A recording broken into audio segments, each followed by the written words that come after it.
வணக்கம். மதிமுகம் செய்திகள். இன்றைய முக்கிய நிகழ்வுகளை பார்ப்பதற்கு முன்னதாக தலைப்புச் செய்திகளை பார்க்கலாம். ராமநாதபுரம் மீனவர்களை மீட்க நடவடிக்கை எடுக்க வேண்டும். வெளியுறவுத்துறை அமைச்சருக்கு முதலமைச்சர் மு.க.ஸ்டாலின் கடிதம். ஜனநாயகன் படத்தை முடக்க நினைப்பது தமிழ் பண்பாட்டின் மீதான தாக்குதல். விஜய்க்கு ராகுல் காந்தி ஆதரவு. தை முதல் நாளில் இல்லங்கள் தோறும் மகிழ்ச்சி பொங்கட்டும். பொங்கல் திருநாளையொட்டி அரசியல் தலைவர்கள் வாழ்த்து. கரூர் கூட்ட நெரிசல் வழக்கு 19ஆம் தேதி விஜய் சிபிஐ விசாரணைக்கு மீண்டும் அழைக்க வாய்ப்பு. ஏஐ நிறுவனத்துடன் 10,000 கோடியில் புரிந்துணர்வு ஒப்பந்தம். 1000 பேருக்கு வேலை வாய்ப்பு கிடைக்கும் என அமைச்சர் டி.ஆர்.பி. ராஜா உறுதி. ராமநாதபுரம் மீனவர்களை மீட்க நடவடிக்கை எடுக்க வேண்டும் என வெளியுறவுத்துறை அமைச்சர் ஜெய்சங்கருக்கு முதலமைச்சர் மு.க.ஸ்டாலின் கடிதம் எழுதியுள்ளார். தமிழகம் மற்றும் புதுச்சேரி மீனவர்களை எல்லை தாண்டி மீன்பிடிப்பதாக இலங்கை கடற்படையினர் தொடர்ந்து கைது செய்து வருகின்றனர். மேலும் அவர்கள் செல்லும் விசை படகுகளையும் பறிமுதல் செய்து நாட்டுடைமையாக்கி வருகின்றனர். கைது செய்யப்படும் மீனவர்களை விடுவிப்பதற்காக பல லட்சம் ரூபாய் அபராதமாக இலங்கை நீதிமன்றம் விதித்து வருகிறது. இந்நிலையில் அனுமதி சீட்டு பெற்று கடலுக்குள் சென்ற ராமேஸ்வரத்தைச் சேர்ந்த 10 மீனவர்களை எல்லை தாண்டி மீன் பிடித்ததாக கூறி இலங்கை கடற்படையினர் கைது செய்து உள்ளனர். மேலும் அவர்களின் விசை படகுகளையும் பறிமுதல் செய்து அட்டூழியத்தில் ஈடுபட்டு உள்ளனர். தொடர்ந்து இலங்கை கடற்படையினரால் கைது செய்யப்படும் மீனவர்களையும் அவர்களது படகுகளையும் விடுவிக்க நடவடிக்கை எடுக்க கோரி தொடர்ந்து பிரதமர் மோடி மற்றும் வெளியுறவுத்துறை அமைச்சர் ஜெய்சங்கருக்கும் முதலமைச்சர் மு.க.ஸ்டாலின் கடிதம் எழுதி வருகிறார். வெளியுறவுத்துறை அமைச்சர் ஜெய்சங்கருக்கு முதலமைச்சர் மு.க.ஸ்டாலின் எழுதியுள்ள கடிதத்தில் ராமநாதபுரம் மீனவர்களை மீட்க நடவடிக்கை எடுக்க வேண்டும் என கோரிக்கை விடுத்துள்ளார். தமிழ்நாட்டைச் சேர்ந்த 252 மீன்பிடி படகுகளும் 83 மீனவர்களும் இலங்கை அதிகாரிகளின் காவலில் உள்ளதாக குறிப்பிட்டுள்ள முதலமைச்சர் எதிர்காலத்தில் இதுபோன்ற கைது சம்பவங்கள் நிகழாமல் தடுக்க வேண்டும் என கேட்டுக்கொண்டு உள்ளார். ஜனநாயகன் படத்தை ஒன்றிய அரசு முடக்க நினைப்பது தமிழ் பண்பாட்டின் மீதான தாக்குதல் என விஜய்க்கு ராகுல் காந்தி ஆதரவு தெரிவித்துள்ளார்.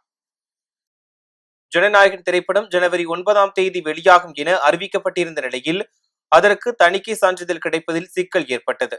இதனால் ஜனநாயகன் படம் திட்டமிட்டபடி வெளியாகவில்லை. ஜனநாயகன் படத்திற்கு தணிக்கை சான்று வழங்க உத்தரவிடக் கோரி பட தயாரிப்பு நிறுவனம் தரப்பில் உச்ச நீதிமன்றத்தில் மேல்முறையீட்டு மனு தாக்கல் செய்யப்பட்டுள்ளது.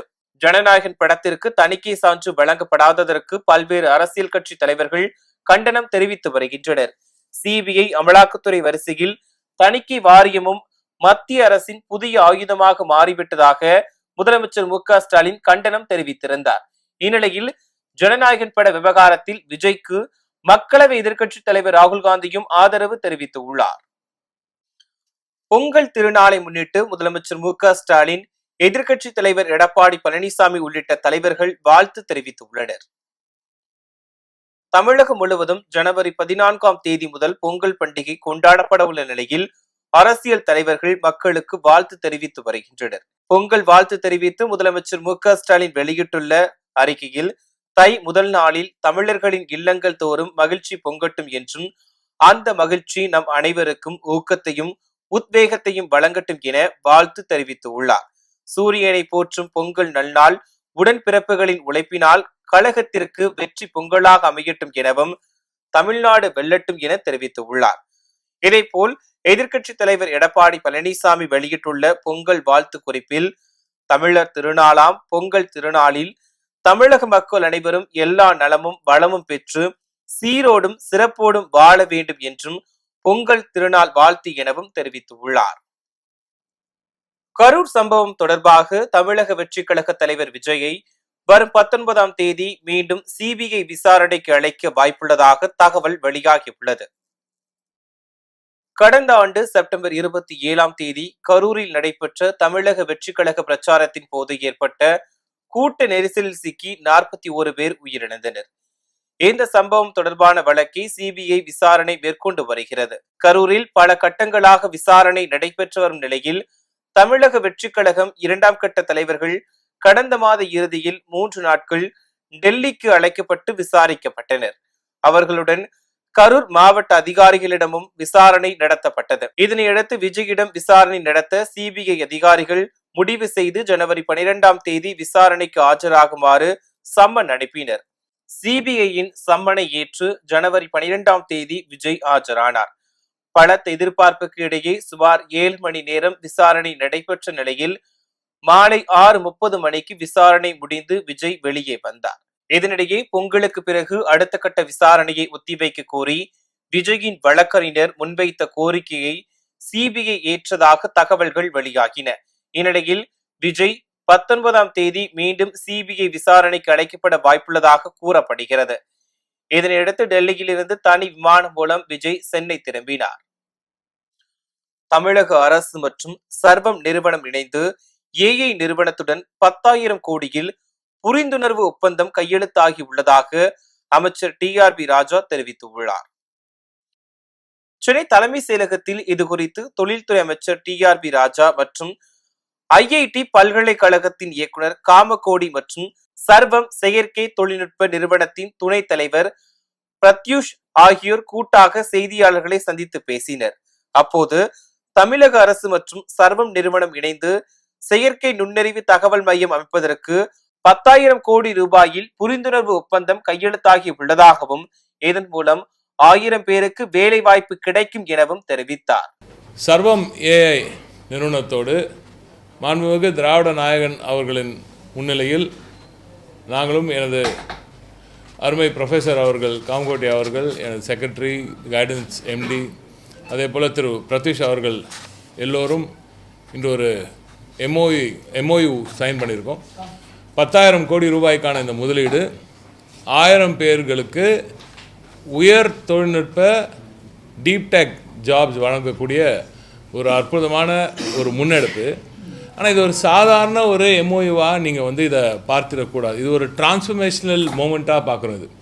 தமிழ்நாட்டு வரலாறில் குறிப்பாக தமிழ் ஏஐ உருவாக்கக்கூடிய அந்த வளர்ச்சியை முழுமையாக உள்வாங்கி இந்த அரசாங்கம் இந்த பணியில் இறங்கியிருக்கிறது என்றுதான் நாம் சொல்ல வேண்டும். சென்னை சங்கமம் திருவிழாவை முதலமைச்சர் மு.க. ஸ்டாலின் புதன்கிழமை தொடங்கி வைப்பதாக கனிமொழி எம்பி பேட்டியளித்துள்ளார். சென்னை மாநகரின் 20 இடங்களில் ஜனவரி 14ஆம் தேதி முதல் 18ஆம் தேதி வரை சென்னை சங்கமம் கலை திருவிழா நடைபெறுகிறது. இதுகுறித்து செய்தியாளர்களிடம் பேசிய திமுக துணை பொதுச் செயலாளரும் நாடாளுமன்ற உறுப்பினருமான கனிமொழி, சென்னை சங்கமத்தில் 1500 கலைஞர்கள் பங்கேற்பதாக தெரிவித்தார். இந்நிலையில் எழும்பூர் ராஜரத்னம் மைதானத்தில் புதன்கிழமையன்று மாலை 6 மணிக்கு சென்னை சங்கமம் நிகழ்ச்சியை முதலமைச்சர் மு.க. ஸ்டாலின் தொடங்கி வைப்பதாகவும் கனிமொழி தெரிவித்தார். அண்ணன் தளபதி அவர்கள் ஆட்சி பொறுப்பேற்றுக் கொண்ட பிறகு 4 ஆண்டுகளாக தொடர்ந்து நடைபெற்று கொண்டிருக்கிறது. இந்த ஆண்டு சென்னை சங்கமம் நம்ம ஊர் திருவிழா நிகழ்வுகள் ராஜரத்னம் ஸ்டேடியத்தில் முதல் நாள் நிகழ்வு முதலமைச்சர் அவர்களால் துவக்கி வைக்கப்பட இருக்கிறது. அதை தொடர்ந்து 15ஆம் தேதியிலிருந்து சென்னையின் பல்வேறு பகுதிகளில் ஒரு 20 இடங்களில் சென்னை சங்கமம் நம்முடைய கிராமிய கலை நிகழ்வுகள் 20 இடங்களில் நடைபெற இருக்கிறது. தமிழ்நாட்டிற்கு வருகை தரும் பிரதமர் மோடியின் பயண திட்டம் மாற்றியமைக்கப்பட்டுள்ளதாக தகவல் வெளியாகியுள்ளது. தமிழகத்தில் சட்டப்பேரவை தேர்தல் நெருங்கும் சூழலில் பிரதமர் மோடி வரும் 23ஆம் தேதி மதுரைக்கு வருகை தருவதாக ஏற்கனவே தெரிவிக்கப்பட்டிருந்தது. மதுரை பாண்டிக்கோவில் அருகே உள்ள அம்மா திடல் மைதானத்தில் தேசிய ஜனநாயக கூட்டணி சார்பில் நடைபெறும் பிரச்சார பொதுக்கூட்டத்தில் பிரதமர் மோடி கலந்து கொள்ள இருப்பதாகவும் அதில் அதிமுக, பாமக உள்ளிட்ட கூட்டணி கட்சிகள் பங்கேற்க இருப்பதாகவும் கூறப்பட்டது. பிரதமரின் தமிழக வருகைக்கு முன்பே தேசிய ஜனநாயக கூட்டணியை இறுதி செய்ய முடிவு எடுக்கப்பட்டுள்ளதாகவும் தகவல் வெளியாகின. இதனைத் தொடர்ந்து மதுரை பொதுக்கூட்டத்திற்கு காவல்துறையிடம் அனுமதியும் கோரப்பட்டிருந்த நிலையில் திடீரென கூட்டத்தை மதுரையில் இருந்து சென்னைக்கு மாற்ற பாஜக முடிவு செய்துள்ளது. தேமுதிக யாருடன் கூட்டணி, எந்தெந்த தொகுதிகளில் போட்டி என்பது குறித்து ஜனவரி மாதத்திற்கு முடிவெடுக்கப்படும் என தேமுதிக பொதுச் செயலாளர் பிரேமலதா விஜயகாந்த் தெரிவித்துள்ளார். சென்னை கோயம்பேட்டில் உள்ள தேமுதிக தலைமை அலுவலகத்தில் பொங்கல் விழா கொண்டாடப்பட்டது. இந்நிகழ்ச்சியில் கலந்து கொண்ட பிரேமலதா விஜயகாந்த் செய்தியாளர்களை சந்தித்தார். அப்போது கூட்டணி குறித்து விரைவில் முடிவு எடுக்கப்படும் என தெரிவித்தார். மேலும் விஜய பிரபாகரன் எந்த தொகுதியில் போட்டியிட உள்ளார் என்பது குறித்து தேமுதிக நிர்வாகிகளுடன் ஆலோசனை பெற்று அறிவிக்கப்படும் எனவும் அவர் தெரிவித்தார்.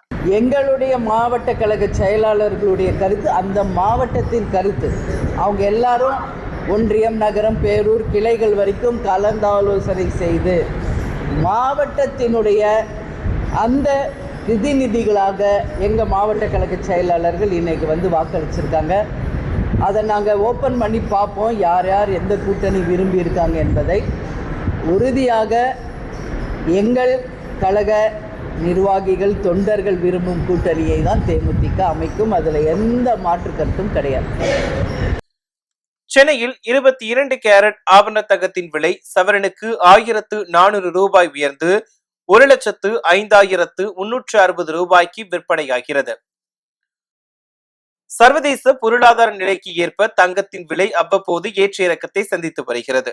வாரத்தின் முதல் நாளான நேற்று அதிரடியாக உயர்ந்த தங்கம் விலை கிராமிற்கு 220 ரூபாய் உயர்ந்து 13,120 ரூபாய்க்கும், சவரனுக்கு 1,260 ரூபாய் உயர்ந்து 1,04,960 ரூபாய்க்கும் விற்பனை செய்யப்பட்டது. தொடர்ந்து இன்றும் தங்கம் விலை உயர்ந்து நகை பிரியர்களை அதிர்ச்சியடைய வைத்துள்ளது.